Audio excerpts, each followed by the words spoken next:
Antes de que nos adentremos en los oscuros secretos de esta historia. Si estás listo para ser cómplice en cada misterio que desenterremos, suscríbete al canal para encender nuestra linterna y pulsa el botón de me gusta inmediatamente. Comencemos.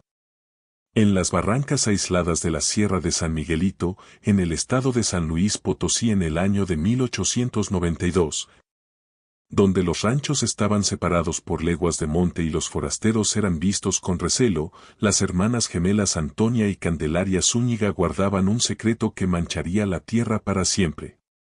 Cuando llegó su primo huérfano, un joven de nombre Octavio, el padre de las muchachas, un hombre postrado en cama, lo llamó la gracia divina. Octavio preservaría la pureza de su estirpe. Durante 4 años, permaneció encadenado en el sótano, un esposo en una unión que ellas consideraban sagrada. Cuando un niño nacía, el infante sufría un destino demasiado horrible para describirlo.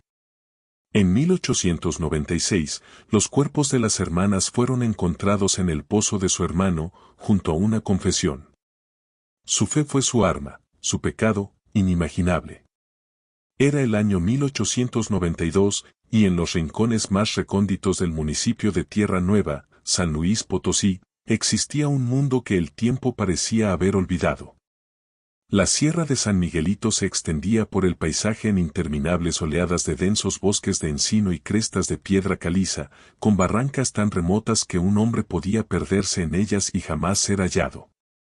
No era la frontera de postal que pintaban los periódicos de la capital, sino un lugar áspero donde la supervivencia exigía una autosuficiencia total y donde el vecino más cercano podía estar a varias horas a caballo a través de un terreno traicionero. Los caminos eran poco más que veredas llenas de piedras que se convertían en lodazales intransitables con cada tormenta, aislando a comunidades enteras durante semanas. En invierno, el aislamiento era absoluto. Las familias que se asentaron en estos valles eran a menudo gente de carácter recio, que había elegido deliberadamente el aislamiento, trayendo consigo una feroz independencia y una desconfianza igualmente fuerte hacia el gobierno, la ley y cualquiera que hiciera demasiadas preguntas. El rancho Zúñiga se encontraba al final de una de esas barrancas, a unos 25 kilómetros del pueblo más establecido, Villa de Reyes. La propiedad en sí no tenía nada de particular, una modesta construcción de adobe con techo de teja, una chimenea de piedra, un establo inclinado y una bodega excavada profundamente en la ladera para mantener las provisiones frescas durante los sofocantes veranos potosinos. Lo que hacía notable al rancho Zúñiga no era su construcción, sino su reputación. Don Ramiro Zúñiga, el patriarca, era conocido en el pueblo como un hombre de convicciones religiosas peculiares e intensas. En sus escasas visitas para conseguir víveres, hablaba con cadencias casi bíblicas sobre la corrupción de la sociedad moderna y el sagrado deber de mantener a la familia separada de la contaminación mundana. Los comerciantes y los lugareños aprendieron a no entablar conversación con él, simplemente hacían sus negocios y lo observaban cargar su carreta para desaparecer de nuevo en el monte. Su esposa había fallecido años antes en circunstancias que nadie recordaba con exactitud, y tras su muerte, las visitas de don Ramiro al pueblo se hicieron aún más infrecuentes. Las hijas gemelas, Antonia y Candelaria, eran vistas incluso con menos frecuencia que su padre. Cuando aparecían, generalmente para comprar tela o aceite para lámparas, se movían como espectros entre la gente, vestidas de forma idéntica con sencillas telas de manta, con los rostros inexpresivos y la mirada baja. Hablaban solo lo necesario, con voces tan bajitas que los dependientes tenían que inclinarse para oírlas.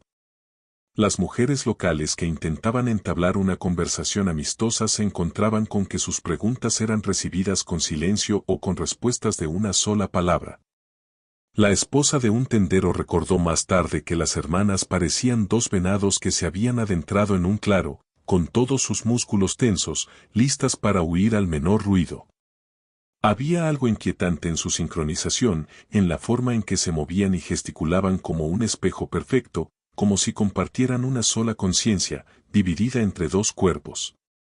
Los peones que pasaban cerca del rancho Zúñiga comentaban que el lugar siempre estaba inquietantemente silencioso. Ni una sola conversación ni una risa, solo los ruidos habituales del trabajo agrícola realizado en completo mutismo. La familia Zúñiga tenía otro miembro, aunque rara vez se le mencionaba y aún menos se le veía. Ezequiel Zúñiga, el hermano mayor, había abandonado el rancho familiar años antes para vivir más adentro de la sierra. Se había construido un jacal rudimentario a kilómetros de cualquier otra vivienda, y sobrevivía cazando y poniendo trampas, intercambiando pieles por las pocas necesidades que no podía producir él mismo. Los cazadores locales a veces lo vislumbraban moviéndose por el bosque, era una figura delgada y barbuda que desaparecía entre la maleza al primer indicio de otro ser humano. A lo largo de los años, se fueron acumulando leyendas en torno a Ezequiel, el hombre del monte. Lo cierto era que simplemente quería que lo dejaran en paz, y en la vasta extensión de la Sierra Potosina, era perfectamente posible lograr ese deseo. En la primavera de 1888 llegó Octavio a este mundo aislado.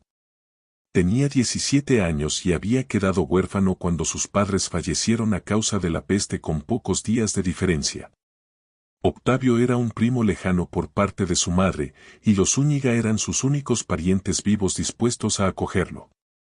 Durante unos meses de ese año, se vio a Octavio ocasionalmente acompañando a las hermanas en sus esporádicos viajes al pueblo. Lo describieron como un muchacho delgado y callado, de pelo oscuro y carácter nervioso, alguien que parecía agradecido de haber encontrado un techo tras su pérdida. Ayudó a cargar los suministros en la carreta y se mantuvo ligeramente apartado de las gemelas, como si no estuviera seguro de su lugar en esta extraña nueva familia. Luego, al llegar el otoño y comenzar a cambiar de color las hojas, Octavio dejó de aparecer. Cuando la esposa del tendero preguntó por él durante la siguiente visita, Candelaria, o tal vez fue Antonia, respondió que Octavio se había inquietado y se había marchado a buscar trabajo a la ciudad. A Monterrey o quizás a Guadalajara. Era una historia bastante común en aquellos tiempos. Los jóvenes abandonaban con frecuencia las zonas rurales atraídos por la promesa de mejores salarios. Nadie pensó en cuestionarlo más. Pero dentro de la casa de los Zúñiga se había impuesto una realidad diferente. Don Ramiro, postrado en cama por una apoplejía que lo había dejado paralizado, pero con la mente aún activa a su manera retorcida, llamó a sus hijas a su lado poco después de la llegada de Octavio. Con voz temblorosa, imbuida de lo que él creía era inspiración divina, les dijo que la gracia divina les había enviado al niño. Su linaje familiar era puro, incontaminado por la degradación moral que infectaba al mundo exterior, y era su sagrado deber mantenerlo así. Octavio, declaró, estaba destinado a ser su esposo. No en el sentido legal, que requeriría la intervención de autoridades mundanas a las que despreciaban, sino en el sentido espiritual que le importaba a Dios. Las gemelas, que en toda su vida no habían conocido otra autoridad que la de sus padres, criadas bajo su particular doctrina de santidad y separación familiar, aceptaron esta declaración sin cuestionarla. Lo que hicieron después permanecería oculto durante años, un secreto enterrado tan profundamente como la bodega donde mantenían encadenado a su primo. Transcurrieron 4 años en silencio. Corría el año de 1896 y el comisario Lázaro Gaitán estaba sentado en su despacho en Villa de Reyes leyendo una carta que había llegado por correo desde Guanajuato. La caligrafía era cuidadosa y culta, perteneciente a un hombre llamado don Elías Valdés, quien se identificó como el tío de Octavio, el joven que se había ido a vivir con sus primos Zúñiga 8 años antes. Según explicó, a lo largo de los años le había escrito varias cartas a Octavio, enviadas por el correo local y con previsión, pero nunca había recibido respuesta. Comprendía que los hombres jóvenes a menudo descuidaban la correspondencia, pero algo le inquietaba de aquel silencio absoluto. ¿Tendría el comisario la amabilidad de preguntar por el bienestar de su sobrino? Gaitán, un hombre de 58 años, un antiguo capitán de la Guardia Rural que había presenciado más violencia de la que le correspondía durante la intervención francesa y que había llegado a la sierra buscando la paz. Había ejercido como comisario durante casi 15 años, un cargo que consistía principalmente en resolver disputas de tierras. Perseguir a algún que otro abijeo y hacer la vista gorda deliberadamente ante las operaciones de destilación clandestina de mezcal que todos sabían que existían en los remotos valles. Los casos de personas desaparecidas en la sierra eran asuntos complicados. Los jóvenes se marchaban en busca de mejores oportunidades en otros lugares. Constantemente las mujeres se casaban y se iban. A veces, la gente simplemente se adentraba en el monte y nunca más se la volvía a ver. Accidentes o decisiones deliberadas. Las distancias eran enormes. La población estaba dispersa y el registro de datos era, en el mejor de los casos, irregular. Gaitán no tenía agentes destinados en las zonas remotas. Apenas podía permitirse pagar a los 2 hombres que trabajaban en el pueblo. La comunicación se limitaba a las noticias que traían los arrieros y al correo que los carteros irregulares podían entregar. Un hombre podría cometer un crimen en un valle y nadie en el valle vecino se enteraría durante meses, si es que alguna vez lo sabían. Esta era la realidad de la aplicación de la ley en las zonas rurales en 1896. Y Gaitán entendía que su autoridad se extendía solo hasta donde las comunidades estuvieran dispuestas a reconocerla. En lugares como las profundas barrancas donde habitaban los Zúñiga, ese reconocimiento era mínimo. Aún así, la Carta de Guanajuato seguía inquietándolo. Gaitán era metódico por naturaleza. Primero preguntó en el pueblo, a los comerciantes y a los lugareños si recordaban al muchacho. Algunos sí lo hicieron, un joven tranquilo que había venido a vivir con las hermanas Zúñiga, pero nadie recordaba haberlo visto después de aquel primer otoño. La opinión generalizada era que se había marchado a la ciudad, aunque nadie podía afirmarlo con certeza. La esposa del tendero mencionó que una vez preguntó por él y le dijeron que había ido a buscar trabajo. Parecía bastante plausible. Gaitán decidió ir él mismo hasta el rancho Zúñiga, hacer algunas preguntas y, con suerte, escribir al tío preocupado con información definitiva. El viaje duró casi todo el día.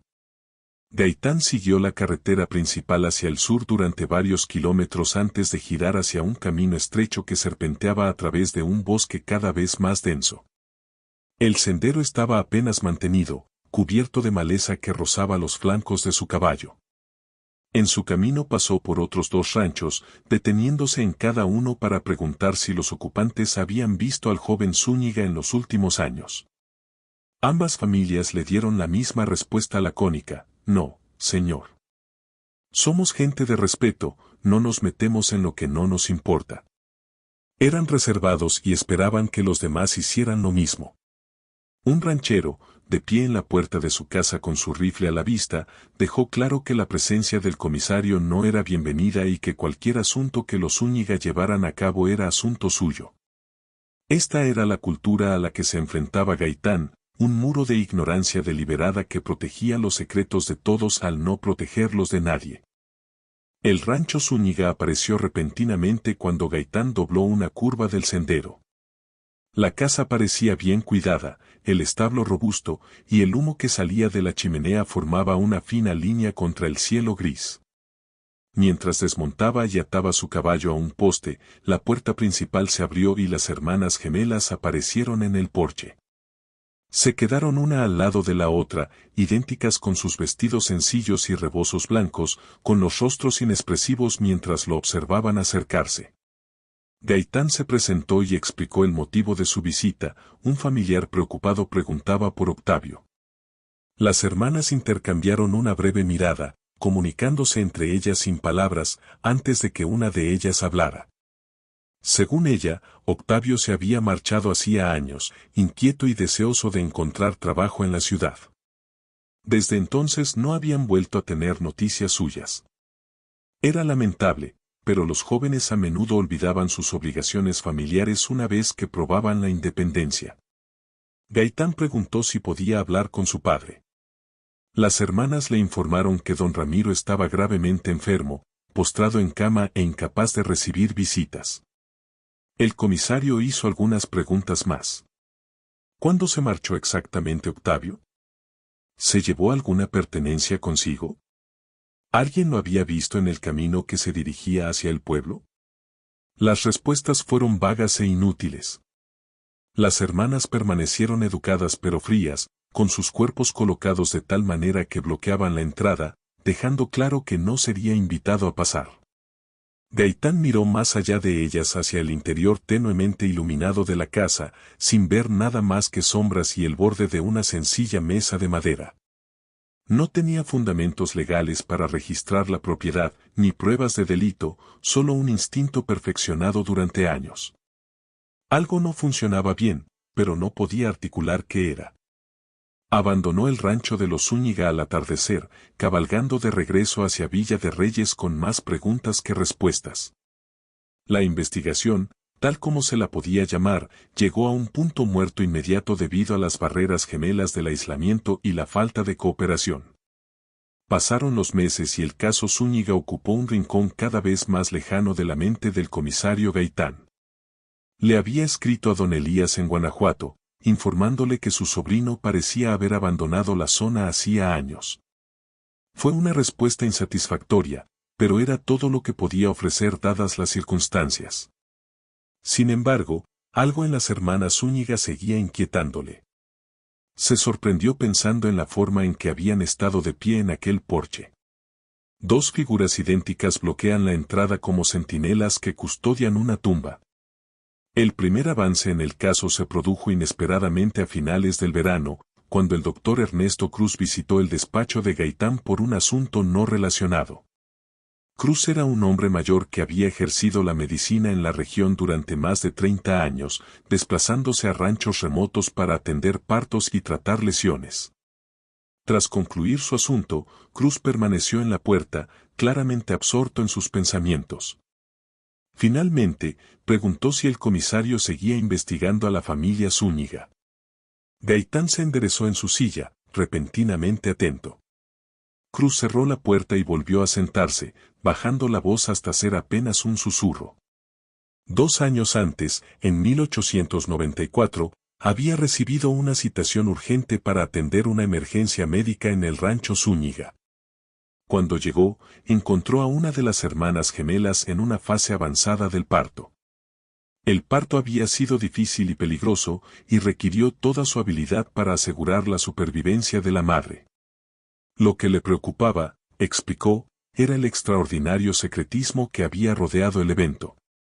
Lo habían llevado con los ojos vendados durante el último kilómetro del trayecto, guiado por la otra hermana, quien se negó a responder a ninguna de sus preguntas.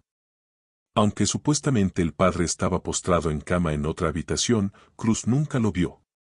Tras la entrega, le pagaron en efectivo y, de nuevo, le vendaron los ojos para su partida con instrucciones estrictas de que nunca debía hablar de lo ocurrido. Gaitán se inclinó hacia adelante. ¿Había visto el médico al niño? Cruz negó con la cabeza. La otra hermana se llevó inmediatamente al bebé, envuelto en mantas. La había oído llorar una vez, un gemido débil, pero luego nada más. El doctor Ernesto Cruz había supuesto que el niño estaba siendo atendido en otra habitación, aunque el silencio absoluto que siguió al débil gemido le había parecido extraño. Como médico, Cruz estaba sujeto a ciertas obligaciones éticas con respecto a la privacidad del paciente, razón por la cual permaneció en silencio durante 2 años. Pero la visita anterior del comisario Gaitán y sus preguntas habían despertado sus propias inquietudes. ¿Dónde estaba ahora ese niño? Si una de las hermanas había dado a luz, ¿por qué nadie en la comunidad había visto jamás al bebé? ¿Y qué pasaba con el padre? ¿Quién era él?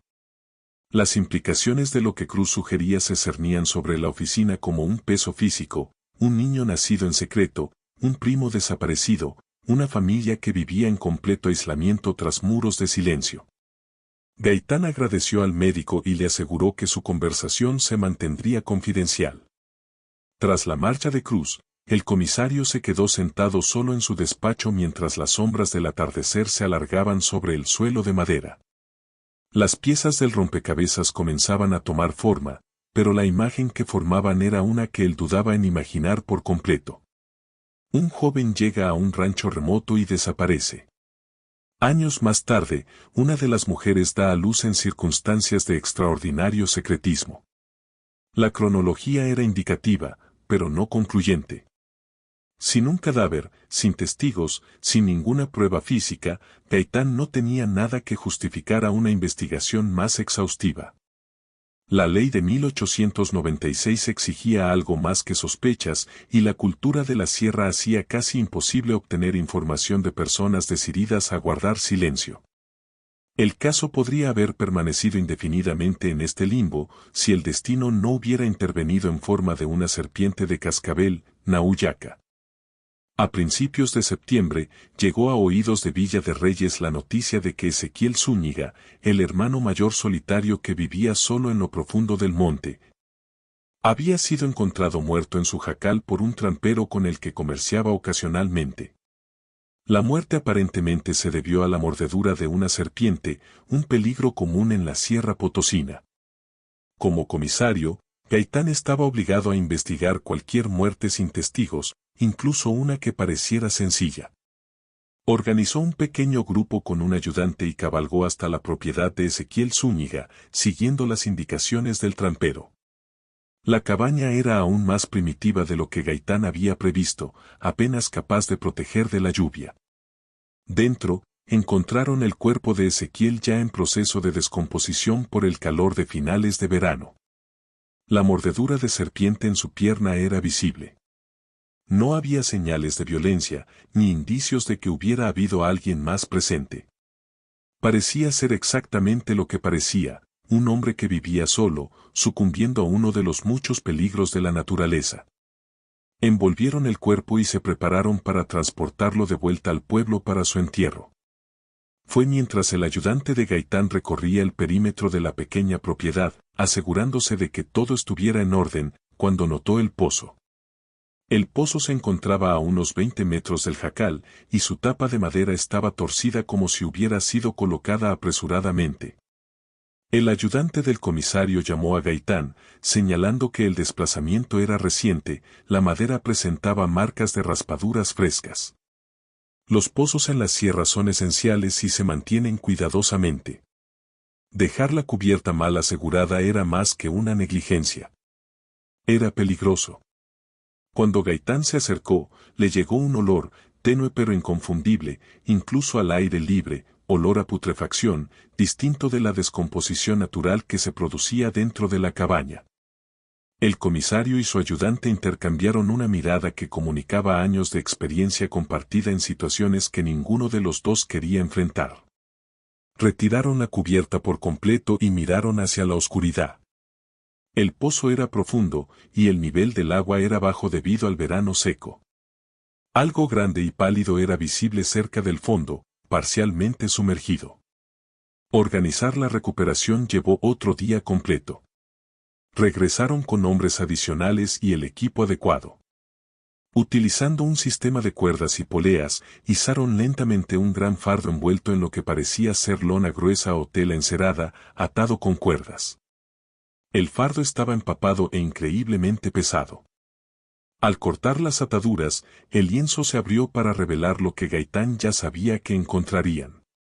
Dos cuerpos, tan descompuestos que su identificación habría sido imposible, excepto por un hecho crucial, iban vestidos de forma idéntica, y aún en la muerte su parecido físico era evidente.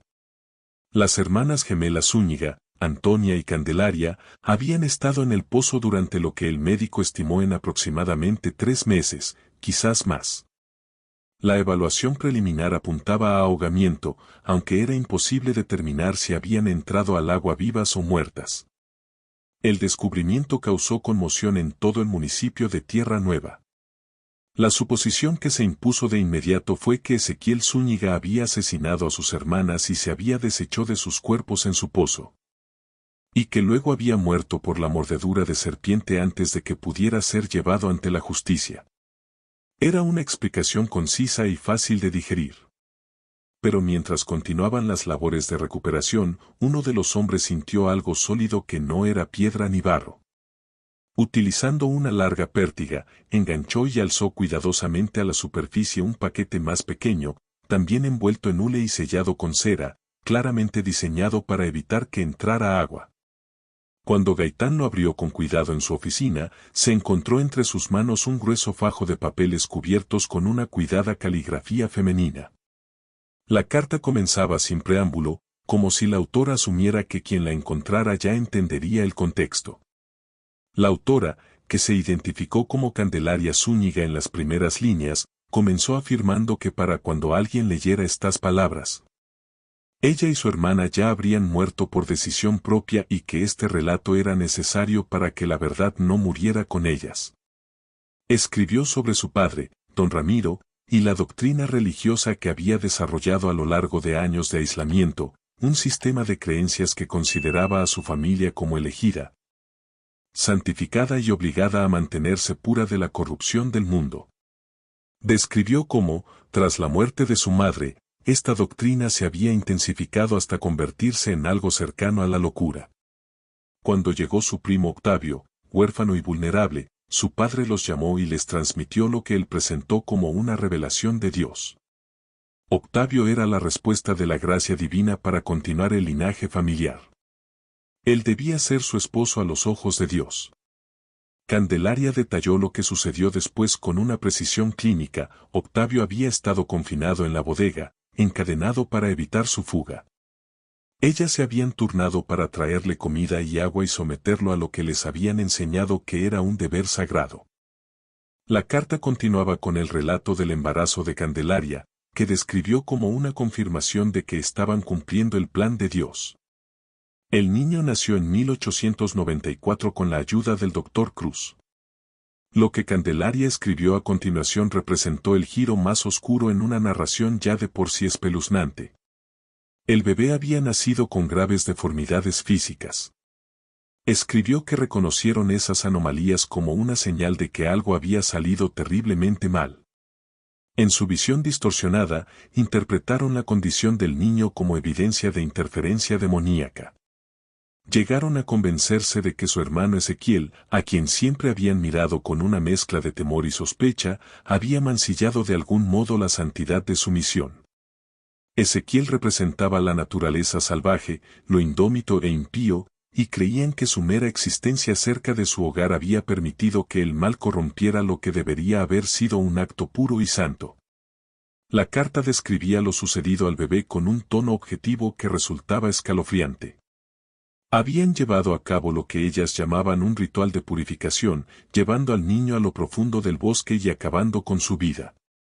Candelaria escribió que habían creído que se trataba de un acto de misericordia, que impedía que una criatura tocada por un demonio viviera para sufrir.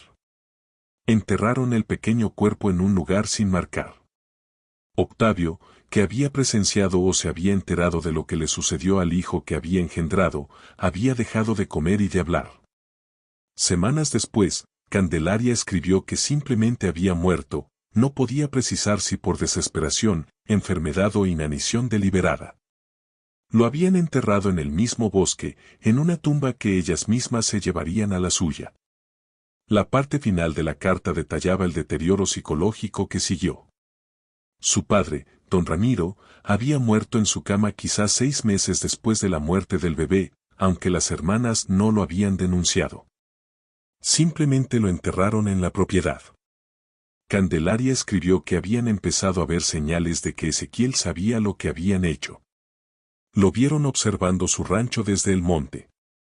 Encontraron huesos de animales dispuestos en patrones fuera de su puerta, que interpretaron como símbolos de juicio y maldición.